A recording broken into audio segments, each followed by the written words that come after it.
Kasus Sindikat Uang Palsu UIN Alauddin Makassar hingga kini masih menjadi sorotan.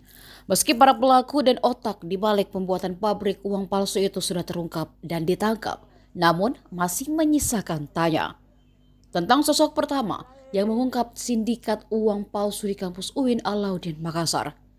Adapun sosok tersebut ialah petugas BRI Link.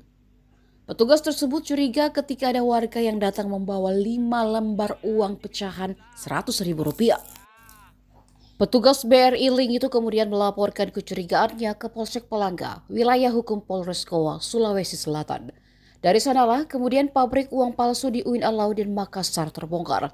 Setelah mendapatkan laporan dari petugas BRI Link tersebut, Polsek Palangga berkoordinasi dengan Satreskrim Polres Goa mengembangkan laporan itu. Hingga akhirnya menemukan adanya pabrik uang palsu di kampus UIN Alauddin Makassar pada November 2024.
Download Tribun X sekarang, menghadirkan lokal menjadi Indonesia.